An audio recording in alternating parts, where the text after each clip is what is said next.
Salut. Aujourd'hui, on va se retrouve pour cette petite vidéo pour problème de surchauffe pour mon radiateur. Alors, je vais le démonter. Déjà, je vais voir, je vais le laisser tourner. Démonter une partie. On va démonter une partie, le dessus où le capot vient refermer. Enfin, je vais vous montrer après. On va démonter ça, ouvrir de façon à ce que je puisse avoir accès pour coller ma main au radiateur pour voir en laissant tourner le pick-up, mon petit bébé, pour voir si la surchauffe, si le radiateur chauffe partout ou si il y a encore vraiment des endroits. Du côté du ventilo, forcément, je peux pas passer ma main quand il tourne. Euh, Sinon, ça va faire bizarre. Je risque d'avoir des doigts en moins quand même. Enfin, bref. Donc, on va démonter, vérifier. Et après, on va regarder si on peut démonter le radiateur. Si on voit qu'il y a un souci, il doit être, je pense, bouché. Le nettoyer. Et ensuite, remonter, revérifier et peut-être monter un kit que je vais vous montrer que j'ai eu aux États-Unis pour pallier à la surchauffe. C'est une sorte de vase d'expansion à l'ancienne, on va dire. Donc on fait le unboxing comme diraient les Américains, le déballage, et je vous montre ça en détail. Bon, euh, petit carton, qu'est-ce que j'ai reçu? On fait le déballage ensemble. Hein. Je sais pas si c'est carré, ouais, si on n'arrive pas à voir plus bas. Non, parce qu'après il faudrait que je fasse comme ça. C'est pas se casser la gueule. Non, c'est pas grave. Ça c'est le tuyau qui va de l'habitacle à la baie moteur. C'est un petit tuyau qui sèche avec le temps et qui devient dur comme du bois, mais c'est un tuyau en caoutchouc au départ. Je vous montrerai à l'occasion où ça va quand je le changerai. Donc ça n'a rien à voir. Alors dans le kit du vase d'expansion entre guillemets à l'ancienne. Alors on a du RIP. Alors ça s'appelle, c'est ça. Voilà, on voit. Overflow, overflow, return avec le tank. Voilà. Donc c'est une vague d'expansion pour pallier au problème de surchauffe. C'est-à-dire que quand il chauffe, l'eau qui sort par le trop-plein, puisque moi j'ai un trop-plein et ça sort par le trop-plein, donc du coup l'eau qui sort par le trop-plein va dans ce fameux bocal que je vous montre. Ça c'est la partie du RIT avec les colliers, les vis pour fixer le fameux bocal. La petite étiquette, je vous la montre, il y a le plan. Alors dedans, avec, il y a on a l'étiquette que vous collez sur le vase d'expansion, sur le petit bocal. Avec, on a une autre étiquette, voilà, avec quelques indications pour faire attention parce que c'est chaud. Celle-là, il y en a deux. Il y en a deux dans le truc. Celle-là, c'en est encore une autre. Alors là, c'est pas partie du. Il y a le kit. Alors ça, c'est le plan en anglais, bien sûr, puisque ça vient des États-Unis. Donc si vous êtes comme moi, fort en anglais, il y a Google Traduction qui est pas forcément terrible. Ou alors si vous connaissez quelqu'un qui parle anglais couramment, c'est mieux. Après, c'est pas compliqué. Hein, voilà, c'est le mode d'emploi, c'est pas compliqué. Ça vous explique assez bien et il y a comme dirait l'autre des images. Voilà. Pour le montage, parce qu'il y a différents montages. Voilà, il y a différents montages, donc ça vous explique où, quand, comment le monter en fonction du radiateur que vous avez. Parce qu'il y a plusieurs façons de le monter. On peut monter sur les ailes, sur la baie moteur. Il y a des modèles chromés qu'on peut monter le long du radiateur aussi. Moi j'ai choisi le modèle plutôt rustique pour rester dans le matching number entre guillemets. Donc ça c'est le plan. Et vous avez le fameux petit bocal, pose de carton, le petit bocal entre guillemets d'expansion. C'est pas vraiment un bocal d'expansion puisqu'on peut pas, il se remplit tout seul.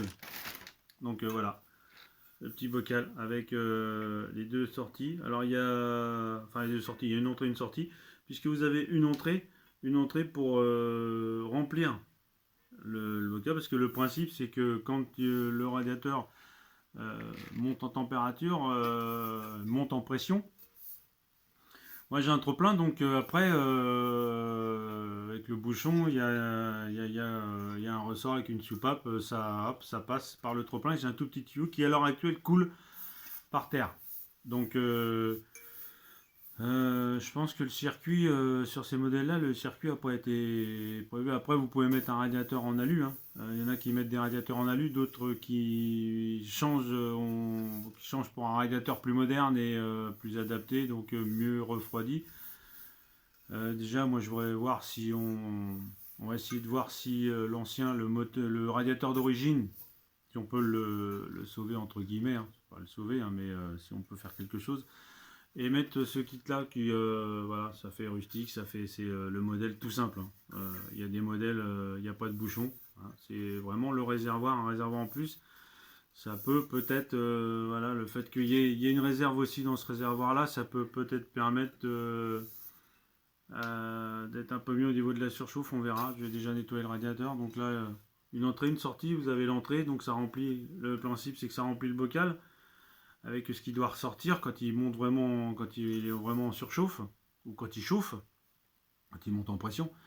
Et après, quand le bocal est plein, là au milieu, c'est vraiment le trop plein de ce bocal là. Donc une fois que ça c'est plein, quand c'est vraiment plein, que ça continue à monter, ça sort. Et là, ça sort là, et ce bout là, vous le mettez en dehors du moteur, et ça coule forcément par terre.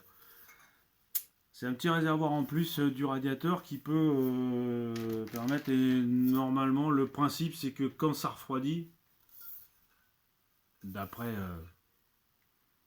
avis d'experts, je suis pas expert, on verra bien, quand ça refroidit par dépression, ça retourne, ça doit entre guillemets faire un échange avec le radiateur, et c'est voilà, c'est un semi-vague d'expansion connu maintenant moderne. Donc et si tout ça marche pas, je pense que je devrais passer à un radiateur soit alu, ou reprendre un radiateur plus moderne avec un nid d'abeille entre guillemets plus moderne et mieux ventilé ou mieux refroidi. Enfin, je sais pas, on verra. On va déjà tenter ça pour rester à l'ancienne entre guillemets. Donc je vais remettre le plan. Donc la première chose, c'est déjà de là-dedans vous avez les vis, on a les vis, après ça c'est un petit collier Serflex pour retenir les durites, c'est rien. Donc on va déjà essayer, on va déjà démonter, on va essayer de le faire tourner. Et ensuite on verra ce que ça donne, si déjà ça chauffe bien partout, si vraiment que le radiateur est plein, et il est blindé, il est bouché quoi, ou en partie bouché. Donc on commence à démonter, on se retrouve après. Bon, on va commencer à démonter. On va retirer ça. Là où le capot, voilà, quand on baisse le capot, hop, baisser le capot. Voilà, on baisse le capot. Ça c'est ce qui est devant, il y a la tête du capot qui est là, et ça c'est ce qui est devant le radiateur. Donc ça je vais démonter ça, laisser tourner pour déjà voir le si mon radiateur chauffe normalement. Donc il y a déjà là, de l'autre côté. Ensuite vous avez il y a 1, 2, 3, 4, 5, 6, 7, 8, 9, 10, 11, 12, il y a 12 ou 13 boulons. C'est du 13. Bon, c'est du 13, 13. Avec du 13, on arrive à se débrouiller. Bon, moi j'ai quelques boulons en 11 qui ont dû être changés à mon avis parce que ça devait être démonté. Donc, j'ai prévu aussi du 11. J'espère que tous les boulons vont se tirer. Donc, j'attaque, et une fois que c'est démonté, je vous reprends. Bon. Les vis, les boulons ont été retirés. Donc, c'est relativement assez simple à démonter. Là vous avez, voilà, il y a un peu de, il faudra que je passe un petit coup de brosse métallique avant de le remonter, parce que là ça ne peut pas y faire de mal. Peut-être brosser un peu, ou alors leur peindre, pourquoi pas. Peut-être leur peindre un peu. Là on a les écrous, ça c'est pour le, quand on ouvre le capot, voilà.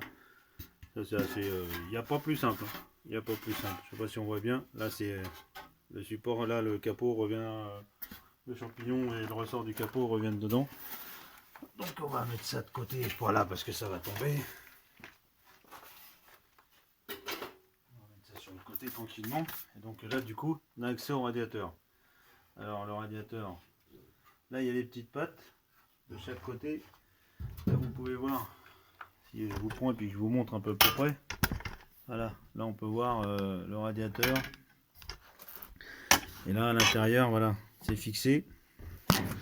Alors je pense que par en dessous on doit pouvoir les tirer, mais déjà si on retire celle-là, je pense que là déjà on va pouvoir là déjà le bon, c'est pas beau hein. Il y a de la bestiole, il y a de la bête, il y a de la bête. Donc on va replacer, voilà.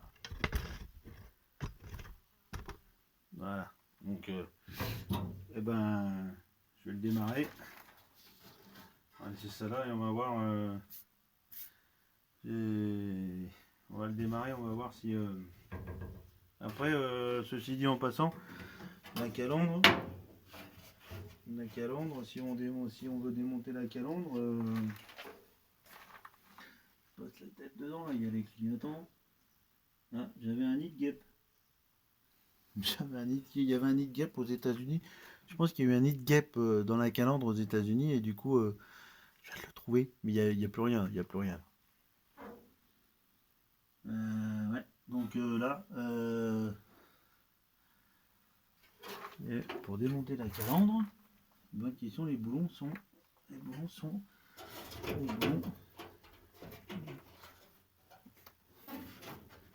Je sais pas comment on peut. Ah, la calandre c'est un tout, donc il y a une plaque. Ah oui d'accord, on démonte ça et la plaque là, posée sur la plaque et en dessous, il y a des boulons qui viennent encore en dessous. D'accord. Ok. Donc oui, il y a des boulons que d'ailleurs j'ai plus là. Ouais, il y a des boulons que j'ai même plus moi. Ah d'accord. Ouais, donc il y a des boulons que j'ai même plus. En fin de compte, elle est tenue par à la base. À la base là. Mais moi j'ai deux boulons que j'ai plus sur le côté. Remarquez, c'est plus facile à démonter comme ça, mais bon. Donc on va le faire tourner et puis on va voir ce que ça donne. Voilà, donc il tourne maintenant, il commence à monter en température, il tourne depuis plus de 5 minutes, voire presque 10 minutes. Alors il s'avère que il chauffe pas partout, donc il est bel et bien bouché, je pense, puisque comme il chauffe pas partout, de toute façon, voilà, vous avez la partie chaude, alors on est arrivé presque à 180. Donc le Carlos là je l'ai retiré, enfin il a été retiré déjà aux États-Unis et moi je l'ai pas remis, j'avais essayé de le remettre mais il montait trop en température et ça faisait carrément un geyser au niveau du bouchon. Hein. Donc je l'ai retiré, je roule sans Carlos là, donc là je le fais tourner. Alors là, il a plein de parties froides, ce qui n'est pas normal puisqu'il devrait être chaud. Alors la partie chaude, elle est dans le milieu, c'est chaud dans le milieu, alors c'est chaud sur le dessus. La fumée, c'est mon pot d'échappement qui a une petite fuite. Faut que le joint, faut que je change de joint. J'ai rien, vous inquiétez pas. Il chauffe là. Il est chaud sur le dessus, forcément, bien très chaud. Et là, il y a plein de parties qui sont pas forcément chaudes. Tu vois, je laisse la main alors qu'il est à 180. Donc, il fait pas son boulot. Donc la surchauffe vient de là. Là, il est froid. Il est même pas chaud, là, il est froid. Là. La partie est complètement froide là. Là, c'est légèrement chaud, mais pas beaucoup. Là c'est froid, là c'est froid, là c'est un petit peu chaud, là c'est chaud mais je laisse ma main dessus, là c'est très chaud, je commence à plus pouvoir laisser la main dessus, et là c'est chaud mais sans plus quoi. Donc il est réellement bouché, donc je vais le laisser tourner encore un tout petit peu mais je pense que j'ai ma cause, le radiateur est bouché donc la surchauffe vient de là. Donc je vais le démonter, le nettoyer. Si j'arrive à faire quelque chose, tant mieux. Sinon, eh ben, il faudra que je fasse changer au moins moi j'appelle ça le nid d'abeille. Vous appelez ça comme vous voulez, mais bon, il faudra que je fasse changer ça. Mais j'essaierai de garder mes éléments d'origine si c'est possible, comme c'est soudé à l'étain. J'essaierai de faire en sorte de pouvoir garder les éléments d'origine pour qu'ils restent entre guillemets encore matching number. Donc une fois que ça va être refroidi pour une prochaine vidéo, on vidange, on démonte et on essaiera, on m'a donné, j'essaie avec du produit nettoyant radiateur, ça l'a un petit peu débouché mais sans plus, marche un petit peu mieux, mais vraiment pas terrible. Donc on m'a conseillé la lessive de soude, il paraît que ça marche très bien. Bah, on fera le test. À bientôt. Ah non, ça veut pas. Ah ouais. Bah, n'oubliez pas de vous abonner, ouais, c'est ça que j'ai oublié de dire. Abonnez-vous, laissez des commentaires, même pour me dire que bah il y a une autre solution pour nettoyer le radiateur, je suis preneur. Merci d'avoir regardé et puis à bientôt.